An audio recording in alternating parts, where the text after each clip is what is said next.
Hello students, कैसे हैं आप सब लोग। स्टूडेंट्स, आज मैं चैप्टर 3 यानी कि लीनियर इक्वेशन इन 2 वेरिएबल्स आज मैं आपको स्टार्ट कर रही हूँ बच्चे। देखो बेटा, मैंने क्या बोला, लीनियर। लीनियर में क्या आता है बेटा, लीनियर का मतलब क्या होगा कि जिसकी डिग्री 1 होगी। क्लियर बात है बेटा आपको। लीनियर का मतलब क्या होगा, जिसकी डिग्री 1 होगी। इक्वेशन इन 2 वेरिएबल्स यानी कि जिसमें कितने वेरिएबल्स होंगे, आपके 2 वेरिएबल्स होंगे।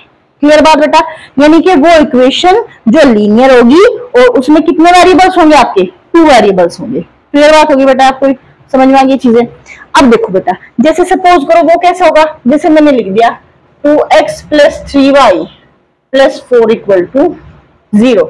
देखो डिग्री 1 है, डिग्री 1 है और कितने वेरिएबल्स है इसमें, 2 वेरिएबल्स है। कितने वेरिएबल्स हैं बेटा, 2 वेरिएबल्स हैं।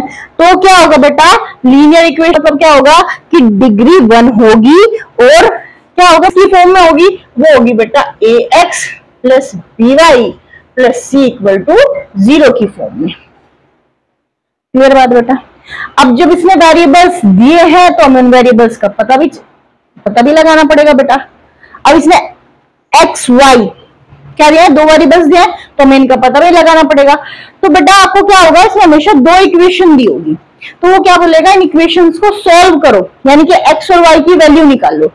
x और y की वैल्यू निकालने के मेथड भी आपकी बुक में तो 4 मेथड है बेटा। फर्स्ट हो गया आपका ग्राफिकल मेथड, सेकंड है आपका एलिमिनेशन मेथड, थर्ड या सेकंड में बोलो substitution method, third elimination method, fourth होगा आपका क्रॉस मल्टीप्लिकेशन मेथड। क्लियर बात है बेटा, यहाँ तक कोई डाउट नहीं है यहाँ तक। अभी उससे पहले एक बार मैं सारे मेथड बताऊंगी बेटा स्टेप टू स्टेप। अभी उससे पहले आपको क्या जानना चाहिए कि इक्वेशन कौन सी सॉल्व हो सकती है और कौन सी सॉल्व नहीं हो सकती। एक वर्ड होता है बेटा कंसिस्टेंट, एक वर्ड होता है कंसिस्टेंट और एक होता है इनकंसिस्टेंट। इनकंसिस्टेंट, देखो बेटा कंसिस्टेंट का मतलब क्या होता है कि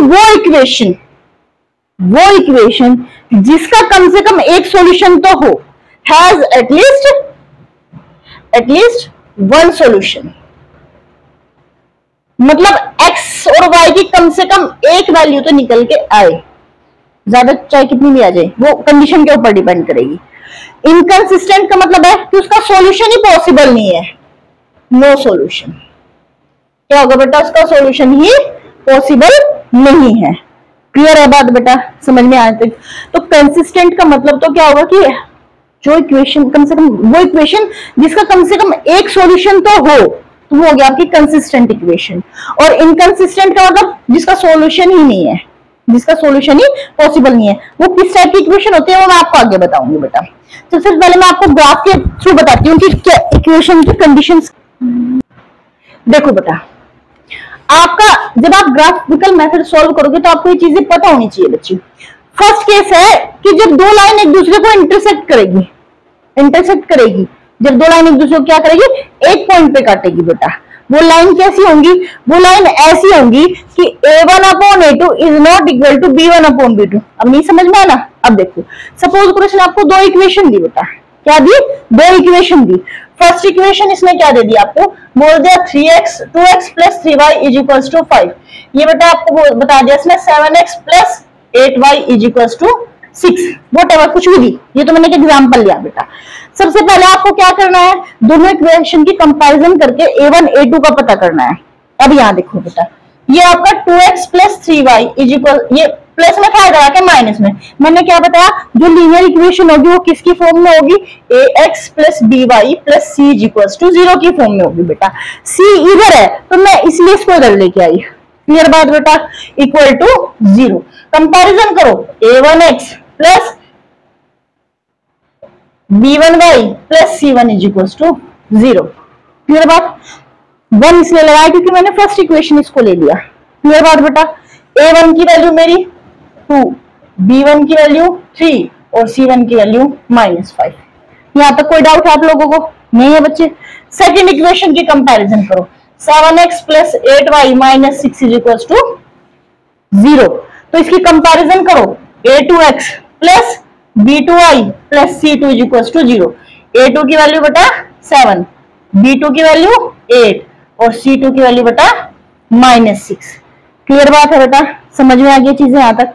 अब उसके बाद क्या कंडीशन लिखनी है, A1/A2 देखो, अब A1/A2 2/7 और B1/B2 3/8, क्या ये इक्वल है? नहीं इक्वल है ना। इसका मतलब इनके एक यूनिक सॉल्यूशन हो गया, मतलब इनका सॉल्यूशन पॉसिबल है। और ये जो लाइन होगी ये कैसी होंगी, ये एक दूसरे को एक पॉइंट पे इंटरसेक्ट करेंगी। अगर ये कंडीशन आती है बेटा तो जो ये दोनों लाइन है ना, ये किसी एक पॉइंट पे एक दूसरे को काटेंगी बेटा, इंटरसेक्ट करेंगी। और जिस पॉइंट पे इंटरसेक्ट करेगी वो ही इनका क्या होगा बेटा, कॉमन पॉइंट होगा। इट मींस वो ही इनका क्या होगा, एक सॉल्यूशन होगा, जहां ये दोनों लाइन एक दूसरे को इंटरसेक्ट करेगी। इंटरसेक्ट की कंडीशन क्या होती है कि जब मैं A1/A2 निकालूंगी और B1/B2 निकालूंगी और वो इक्वल नहीं है, वो क्या इक्वल नहीं है, इसका मतलब उन्होंने कहीं ना कहीं एक पॉइंट पे उनको इंटरसेक्ट किया, तो उनका एक यूनिक सॉल्यूशन है। क्या उनका एक यूनिक सॉल्यूशन है। इसका मतलब क्या होगा, जैसे आपने सॉल्व किया क्वेश्चन और ये देखा, तो इसका मतलब क्या लिखोगे आप कि वो जो दो लाइन है वो कहीं ना कहीं दूसरे को क्या करें, इंटरसेक्ट कर रही, और उनका क्या है, यूनिक, मतलब एक सॉल्यूशन है उनका। समझ में आई? जहां से भी एक दूसरे को काट देंगे ना बेटा, वो ही उनका सॉल्यूशन है। सपोज करो जब मैं ग्राफ बनाऊंगी, ये यहाँ पे क्या था आपका 2 था और ये यहाँ पे क्या था 3 था, तो इसका सॉल्यूशन क्या है, पहले x की वैल्यू लिखोगे फिर y की, तो बेटा इसका सॉल्यूशन क्या होगा, क्या इसका सॉल्यूशन 2 और 3। समझ में आई चीजें? देखो मैंने क्या बताया, पहली कंडीशन क्या थी, ये ग्राफिकल मेथड है, ये दूसरा मेथड है, मैंने दोनों एक साथ ही लिखे। पहले मैंने क्या बताया कि जो लाइन है एक दूसरे को इंटरसेक्ट करे, इसका मतलब उनका एक कॉमन पॉइंट होगा। समझे बात? आपने क्या देखा, A1/A2 is not equal to A1/A2 is not equal to B1/B2। Clear है बात बेटा? इसका मतलब उनका सिर्फ एक ही सॉल्यूशन पॉसिबल है, एक यूनिक सॉल्यूशन है उनका। समझे बात बेटा? उनका क्या है, सिर्फ एक ही सॉल्यूशन पॉसिबल है। और वो सॉल्यूशन कैसा होगा बेटा, यानी कि वो क्या करेंगे, एक दूसरे को, लाइन कैसी होंगी, वो इंटरसेक्ट करेंगी, लाइन कैसी होंगी, इंटरसेक्ट करेंगी। क्लियर बात होगी? समझ में आई? यहां तक कोई डाउट हो तो आप मुझे बता सकते हो। नेक्स्ट देखो बेटा, नेक्स्ट है आपका, if A1/A2 is equal to B1/B2 is equal to C1/C2।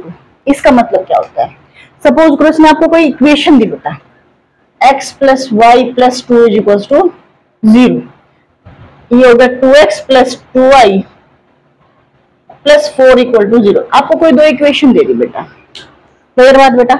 यहां देखो थोड़ा सा बात को समझो। अब क्या करना है, कंपैरिजन करो, वही A1 की वैल्यू क्या होगी, 1 है बेटा यहाँ पे, चलिए तो 2 है, कांस्टेंट है। A1 मेरा 1, B1 भी मेरा 1 और बेटा C1 मेरा 2। क्लियर बात? A2 2 आया बेटा, B2 भी 2 आया और C2 मेरा क्या आया 4। क्लियर बात? अब मैंने A1/A2 किया 1/2, ये भी 1/2, ये 2/4, इट मींस 1/2।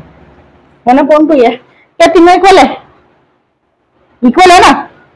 अगर ऐसी कंडीशन होती है बेटा तो इसका मतलब जो लाइन बनेगी वो कैसी बनेगी बेटा, आपकी कोइंसाइडेंट। ये कैसी होगी कि जो दोनों की दोनों इक्वेशन है ना वो सिर्फ एक ही लाइन बनाएंगे। समझे बात? आप इसका ग्राफ बना लो, इसका ग्राफ बना लो, वो एक स्ट्रेट लाइन ही होगा। समझे बात? इसके क्या होंगे, infinitely many solution. Infinitely many solution का मतलब पता है क्या होता है, मैं बताती हूँ। x + y = 2 है, + 2 = 0। इस तरह की इक्वेशन को आप किसी भी मेथड से सॉल्व ही नहीं कर सकते हो। समझे बात? हम क्या करेंगे, अब हम अपनी तरफ से वैल्यू पुट करेंगे। क्या करेंगे, जैसे पुट कर लो x = 0 रख लो, 1 रख लो, 2 रख लो, 3 रख लो, कहीं तक भी रख लो, तो y की वैल्यूज आती चली जाएंगी बेटा। इनफाइनाइटली मैनी सॉल्यूशन का मतलब होता है कि आप उसको ऐसे सॉल्व नहीं कर सकते हो। उसमें क्या करोगे, आप अपनी तरफ से वैल्यू पुट करोगे, x की वैल्यू रखोगे तो y की वैल्यू आ जाएंगी। क्लियर बात बेटा? कोई डाउट है तो यहाँ तक मुझे बताओ, समझ में आ गई चीजें? तो बेटा अगर ऐसी कंडीशन होती है तो इसका मतलब वो क्या होता है, इनफाइनाइटली मैनी सॉल्यूशन होता है। और जो उसकी लाइन होगी वो कैसी होगी, कोइंसाइडेंट, मतलब दोनों इक्वेशन की एक ही लाइन बनेगी। अभी वो मैं ग्राफ के थ्रू क्लियर करूंगी वो कि वो कैसे बनेगी। क्लियर बात बेटा? समझ में आ गई चीजें? क्लियर हो गया पॉइंट आपको? नेक्स्ट देखो बेटा, नेक्स्ट है आपका, अगर A1/A2 equal to B1/B2 is not equal to बेटा C1/C2 के, वो कैसे? अब यहाँ देखो बेटा, मैंने क्या बताया, x + y = 7, ये -7 और बेटा 2x प्लस 2y माइनस 8, चलो 80 कर लो, क्या दिक्कत है। देखो बेटा, अब अगर मैं बात करूं a1/a2 की, तो ये तो 1/2 हो गया बेटा, 1/2 इक्वल टू ये भी 1/2 हो गया, ये क्या होगा, ये 7/8 है। ये दोनों तो इक्वल है, क्या इसके इक्वल है, नहीं है ना बेटा। इसका मतलब क्या होगा, जो ये दोनों इक्वेशन होंगी ना, ये आपका कैसे बनाएंगी, पैरेलल लाइंस होंगी। जब ये पैरेलल होंगी तो ये कहीं मिलेंगी नहीं, कहीं भी नहीं मिलेंगी, ये जाके ये पैरेलल ही निकल जाएंगी। समझ में आ गया बेटा। तो इसका तो सॉल्यूशन ही पॉसिबल नहीं है। क्या होगा, इसका सॉल्यूशन ही पॉसिबल नहीं है। और इस तरह की इक्वेशन को हम क्या बोलते हैं, इनकंसिस्टेंट। क्या बोलते हैं बेटा, इनकंसिस्टेंट। क्लियर होगी बात। If a1/a2 is equal to b1/b2 is not equal to c1/c2, then equation क्या होगा बेटा आपका, वो इनकंसिस्टेंट हो गया, यानी कि उसका सॉल्यूशन ही पॉसिबल नहीं है। क्लियर है बात बेटा। मैंने आपको b2 sorry is not equal to b1/b2, तो वो इक्वेशन कैसी होगी आपकी, बताओ। इक्वेशन वो होगी बेटा आपकी, वो इंटरसेक्ट करेंगे कॉमन पॉइंट पे। क्लियर बात बेटा। सेकंड पॉइंट मैंने क्या बोला आपको, सेकंड पॉइंट बोला बेटा मैंने कि वो कोइंसाइडेंट होगी, मतलब इट मींस क्या होगा कि a1/a2 is not sorry equal to b1/b2 equal to c1/c2, तो इसका मतलब वो क्या होंगे आपकी, वो उनके इनफाइनाइटली मैनी सॉल्यूशन होंगे। थर्ड बेटा a1/a2 equal to b1/b2 is not equal to c1/c2, it means उसका कोई भी सॉल्यूशन पॉसिबल नहीं है। और ग्राफिकली वो कैसी होंगी, पैरेलल होंगी। क्लियर बात होगी बेटा, समझ में आ गई। अगर आपको मेरी वीडियो अच्छी लगी हो तो please like share and subscribe my channel. Thank you.